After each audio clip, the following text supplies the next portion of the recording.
ডিভোর্সের ৪ বছর পর প্রাক্তন স্বামীর সাথে ২ মিনিট বসে কথা বলাটাও যেখানে অস্বস্তিকর, সেখানে পুরো একটা রাত কিভাবে পার হবে, তাও আবার এতটা কাছাকাছি। এতদিন পর এভাবে অনাকাঙ্ক্ষিত পরিস্থিতিতেই দেখা হতে হলো দুজনের। এমন পরিস্থিতি থেকে তো পালানোও সম্ভব নয়। কথাটা মনে মনে ভেবেই অস্থির হয়ে উঠল ফাল্গুনী। ঘাড় ফিরিয়ে পাশের সিটে তাকালো ফাল্গুনী। জাগ্রত চোখ বন্ধ করে জানালার পাশের সিটে মাথা এলিয়ে আছে, ঘুমিয়ে আছে নীরবে। চোখ খুলে যখন দেখবে তার পাশ ঘেঁষে বিধ্বস্ত অতীত বসে আছে ফাল্গুনী নামের সেই মেয়েটা যাকে একদিন ঘাড় ধাক্কা দিয়ে বের করে দিয়েছিল মা বোনের কথায়, বিচ্ছেদের মতো কালো অন্ধকারে ডুবিয়ে দিয়েছিল যাকে, সে আজ তার পাশ ঘেঁষে বসে আছে, তখন কি করবে, কি বলবে সে? রাতের ১১টা বাজে। পুরো বাসে একটি সিটও খালি নেই যে সেখানে গিয়ে সে বসবে। ফাল্গুনী মনে মনে উপরওয়ালার কাছে প্রার্থনা করছে জাগ্রতর এই ঘুম যেন আগামী সকাল হওয়ার পরই ভাঙে, দুজনকে যেন মুখোমুখি না হতে হয়। কিন্তু বিধিবাম, তৎক্ষণাৎ পিছনের দিকের সিটে একটা বাচ্চা কান্না করে উঠল বাস কাঁপিয়ে। তুমুল কান্নার শব্দে জাগ্রত চোখ মেলে চেয়েছে। ফাল্গুনীর শ্বাস আটকে গেছে জাগ্রতকে চোখ মেলে চাইতে দেখে। শ্বাস নিতে ভুলে গেছে যেন সে। চোখ বড়সড় করে তাকিয়ে আছে সে জাগ্রতর সদ্য ঘুম ভাঙা মুখশ্রীতে। কিন্তু জাগ্রত তার দিকে এখনও তাকায়নি। সে জানালার বাইরে তাকিয়ে আছে। বাইরের বোর্ডগুলো দেখে হয়তো বোঝার চেষ্টা করছে বাসটা কত দূর এগিয়েছে। নামটা বোঝার চেষ্টা করছে স্থানীয় এলাকার। ফাল্গুনী ভাবল ওড়না দিয়ে মাথা ঢেকে নেবে। ওড়না টান দিয়ে মাথায় দিতে গিয়ে ঘটে গেল আরেক বিপদ। ফাল্গুনীর কনুইয়ের গুঁতো লেগে গেছে জাগ্রতর বাহুতে। জাগ্রত তার বাহুতে আচমকা গুঁতো খেয়ে এবার ঘাড় ঘুরিয়ে চাইল তার পাশের সিটে বসে থাকা রমণীর দিকে। দেখতে পেল এক রমণী মাথায় ১.৫ হাত সমান ঘোমটা দিয়ে কাচুমাচু হয়ে বসে আছে। পরনে সাদা কালো মিশেলের কামিজ আর ওড়না, হাত মোড়ামুড়ি করে যাচ্ছে অবিরত। হালকা বর্ণের হাতের লোমগুলো দেখা যাচ্ছে দাঁড়িয়ে আছে। মেয়েটার কি এই গরমে শীত করছে নাকি? জাগ্রতর মনে এক মুহূর্তের জন্য এক অভাবনীয় চিন্তার সংক্রমণ হলো। তার মনে হলো যেন মেয়েটি সদ্য বিবাহিতা কোনো নারী, যে বসে আছে তার বাসর ঘরে। লজ্জার ভয়ে হাত পা মোড়ামুড়ি করে যাচ্ছে আর অস্থিরতায় গায়ে কাটা দিচ্ছে তার। সাথে আছে বিশাল এক ঘোমটা। তৎক্ষণাৎ তার কাছে অনুপস্থিতি লক্ষণীয় হলো লাল রঙের। সাদা কালোর জায়গায় লাল টুকটুকে রং হলেই ১৬ কলা পূর্ণ হতো। জাগ্রত খানিক হেসে দিল নিজের অজান্তেই। তবে হাসিটির স্থায়িত্ব বড়ই অল্প সময়ের। হঠাৎ তার মনে পড়ে গেল লাল টুকটুকে শাড়ি পরে পুতুলের মতো বসে থাকা এক ষোড়শী রমণীর শ্যামলা মুখাবয়ব। জাগ্রত চোখ বন্ধ করে ফেলল। মনে করতে চায় না সে, ভাবতে চায় না সেই সময়ের কথা। ওসব দুঃস্বপ্ন ছিল, শুধুমাত্র দুঃস্বপ্ন। একটুও মনে করবে না তাকে, একটুও না। বাস চলছে সাঁই সাঁই গতিতে।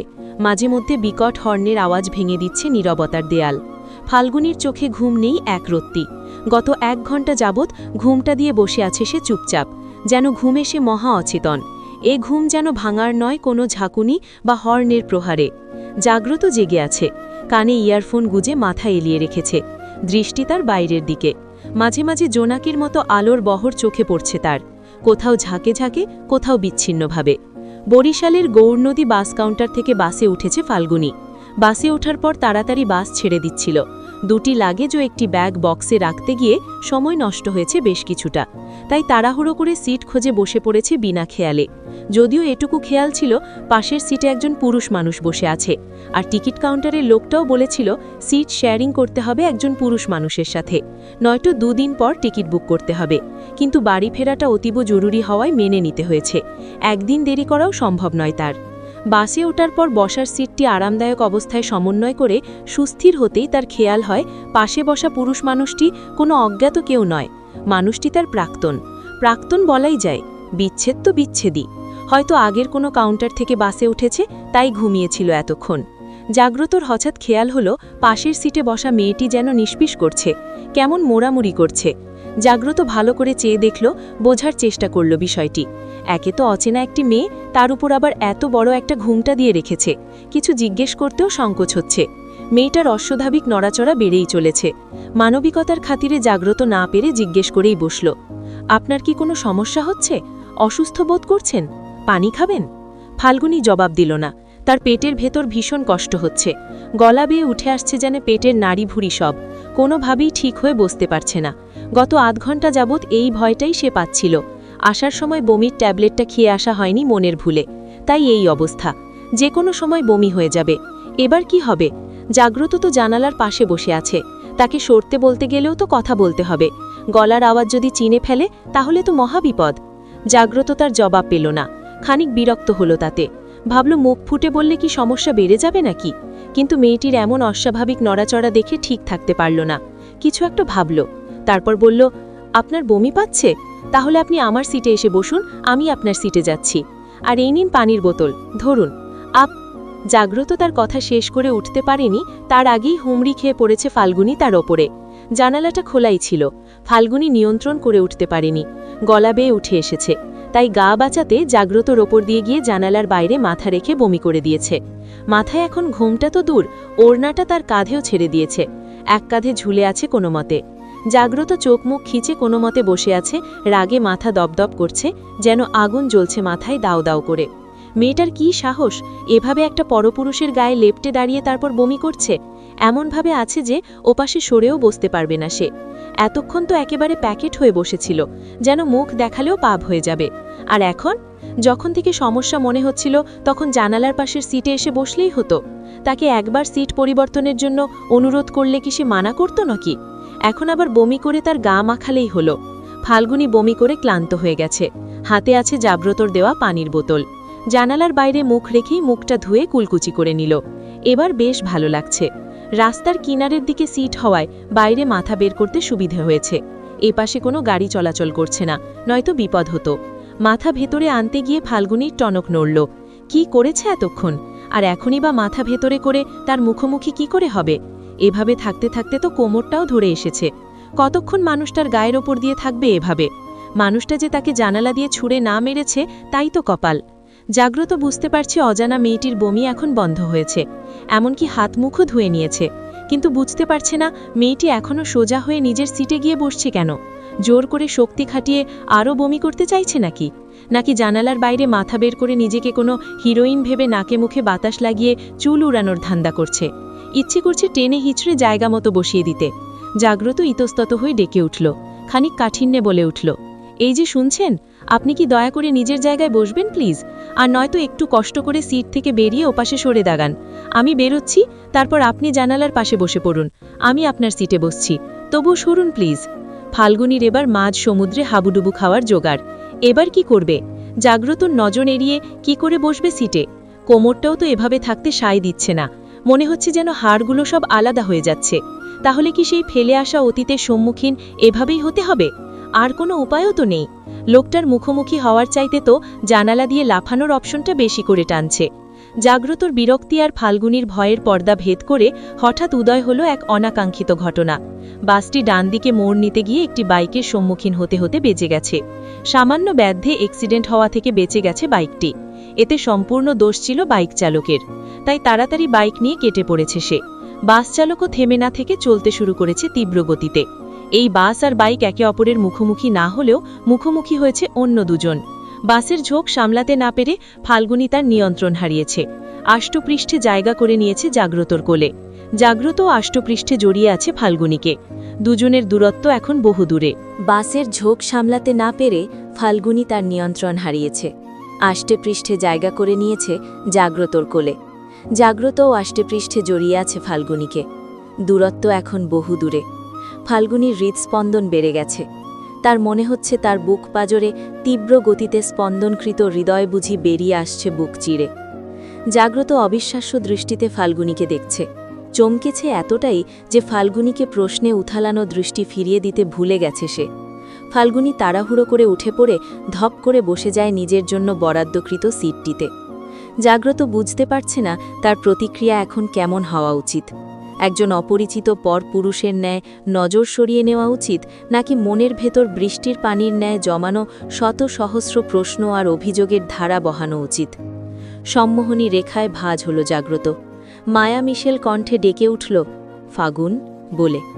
ফাল্গুনীর অন্তর কেঁপে উঠল ডাকটি শুনে। ফাগুন নামটা যে মনের ভেতর গভীর এক আঁচড় কেটে দিল। তবে উত্তর সে দিল না, বরফের ন্যায় জমে কঠিন হয়ে বসে রইল। জাগ্রতর চোখ মুখে এতক্ষণ যে অবাকের রেশ ছিল হঠাৎ তা গায়েব হয়ে গেল। কিছুক্ষণ চুপ করে বসে রইল, তারপর তাচ্ছিল্য মুখভঙ্গিতে বলে উঠল, তুমি বরিশালে যে নিজের বাড়িতে বুঝি গায়গা হয়নি? ওখানেও মানিয়ে থাকতে পারোনি সবার সাথে, তাই না? তা না হলে টাঙ্গাইলে নিজের বাড়ি রেখে বরিশালে তোমার কি কাজ? আমার জানা মতে সেখানে তো তোমার কোনো আত্মীয়ের বাড়িও নেই। ফাল্গুনীর সোজা বুকে গিয়ে লাগল কথাখানা। এসব কথার সম্মুখীন হওয়ার ভয় সে পেত। এতক্ষণে নীরবতার বিচ্ছেদ ঘটিয়ে ফাল্গুনী জবাব দিয়ে উঠল। মানিয়ে চলার প্রশ্ন তখন আসে যখন আশেপাশে সুস্থ মস্তিষ্কের মানুষ বসবাস করে। সেই অভাবেই তো কোনো একদিন মানিয়ে নিতে না পারার তকমা লেগেছিল গায়ে। তবে তার নিজের বাড়িতে নয়, কেননা নিজের বাড়িতে কখনো মানিয়ে চলার প্রয়োজন হয় না। তাছাড়া আমার বাড়িতে আমি থাকব কি থাকব না তা আমার সিদ্ধান্ত। আর তাছাড়া বরিশাল তো আর আপনি কিনে নেননি, সেখানে কে এলো কে গেল তা দিয়ে আপনার কি কাজ? কই আমার তো আপনার উপস্থিতি বা অনুপস্থিতি নিয়ে কোনো মাথা ব্যথা নেই, তাহলে আপনার কেন হচ্ছে? জাগ্রত দমে বেল না, হাসি মুখেই বলে উঠল, কারো মাথা ব্যথা হওয়ার কারণ হতেও কিছু গুণের অধিকারী হতে হয়। তোমার ভেতর তার ছিটে ফোটাও নেই। তুমি কারো মাথায় বড়জোর বোঝা হতে পারো, ব্যথা নয়। জাগ্রত কথা শেষ করে হঠাৎ কিছু একটা ভেবে আবারও বলে উঠল, বাই দ্য ওয়ে, তুমি একা একটা নাইট শিফটে কেন জার্নি করছো? এখনও বুঝি দিন দুনিয়ার হিংস্রতা সম্পর্কে জ্ঞান হয়নি? নাকি বলবে এখনও বয়স হয়নি পরিস্থিতি বোঝার? দিনের বেলায় আজকাল একটা মেয়ে যেখানে সেফ নয় সেখানে তুমি এত রাতে জার্নি করছো, তাও আবার সম্পূর্ণ একা একা। আমার জায়গায় তো একজন অচেনা পরপুরুষও থাকতে পারত। এভাবে কোনো পরপুরুষের কোলে চড়ে বসে থাকতে? জাগ্রতর আচমকা এমন উগ্রতা দেখে অবাক হল ফাল্গুনী। সেও খানিক হাসি মুখেই প্রত্যুত্তর করে উঠল, পরিস্থিতি বোঝার সামর্থ্য কতটুকু হয়েছে জানি না, তবে যে কোনো পরিস্থিতি সামাল দেবার বুদ্ধি ও মনোবল অবশ্যই হয়েছে। আর পরপুরুষের কথা বলছেন, আপনি বুঝি আমার জন্য পরপুরুষ নন, আপনি আমার আপন কেউ। ফাউল তর্ক করার অভ্যেস এখনও ভোলনি দেখছি। আপনি দোষারোপ করা ভুলেননি দেখছি। এখানেও ঝগড়া বাঁধাচ্ছ? আগের মতো আজও ঝগড়ার দায়ভার আমার ওপরেই চাপাচ্ছেন। শুনুন, আমি আপনার ঘরের বউ নই, তাই দোষ খোঁজা বন্ধ করুন, আর দয়া করে একটু চুপ থাকুন। মনে করুন আমাকে আপনি চেনেন না, আগে কখনো দেখা হয়নি আমাদের। আশা করি আর কথা বাড়িয়ে নিজের নির্লজ্জতার পরিচয় দেবেন না। ফাল্গুনীর এবার নিজেকে পৃথিবীর সবথেকে অসহায় এক প্রাণ বলে মনে হচ্ছে। ভেতর থেকে দুমড়ে মুচড়ে বেরিয়ে আসছে অতীতের অধ্যায়। 4 বছর সে পার করেছে একা, সম্পূর্ণ একা। বাকি জীবনটাও এভাবেই পার হয়ে যেত। কেন আবার দেখা হলো? দুজনেই জখম হৃদয় নিয়ে চুপচাপ বসে আছে দুদিকে ফিরে। মুখোমুখি হওয়ার পর পেরিয়ে গেছে 2 ঘন্টা। এই 2 ঘন্টায় কেউ কোনো কথা বলেনি একে অপরের সাথে। অতিক্রম হয়েছে দীর্ঘশ্বাসে ভরপুর আকাশ সমান এক বিশাল মুহূর্ত। কেউ কোনো কথা খরচ করে লোকসানের ভাগিদার হয়নি, আর না দৃষ্টি বিনিময়ে হয়েছে কোনো আবেগ, ক্ষোভ বা অনুভূতির প্রকাশ। দুজনেই অপেক্ষায় আছে এক নতুন ভোরের, যে ভোরে বাস গিয়ে থেমে যাবে নির্দিষ্ট গন্তব্যে, আর মুক্ত হয়ে গন্তব্যে পা বাড়াবে দুজন দুদিকে। কিছুক্ষণের মধ্যেই বাস থেমে গেল। ফেরিঘাটে এখনও পৌঁছতে পারেনি বাসটি। ফেরিঘাট থেকে 5 কিলোমিটার দূরে জ্যামের ধুলো ধোঁয়ায় আটকা পড়েছে। এ কোনো নতুন কিছু নয়, এ রাস্তায় এটি প্রতিনিয়ত হয়ে থাকে, তা যাত্রীগণ সবাই জানে। বাস থামছে আবার চলছে, আবার থামছে আবার চলছে। এভাবেই 4 ঘন্টার বেশি অতিক্রম হয়ে গেল। 4 ঘন্টা পর বাস পৌঁছে গেল ফেরিঘাটে। ফেরি ছাড়তেই ফাল্গুনী উঠে যায়। এক প্রকার দৌড়ে চলে যায় 4 তলা ফেরির ছোট পরিসরের ছাদখানায়। ছাদটা খালি, মানুষের আনাগোনা শুরু হয়নি এখনো। ফাল্গুনীর পিছু পিছু এগিয়ে গেছে জাগ্রত। যাওয়ার আগে বারবার নিজের সাথে যুদ্ধ করে তারপরেই এগিয়েছে।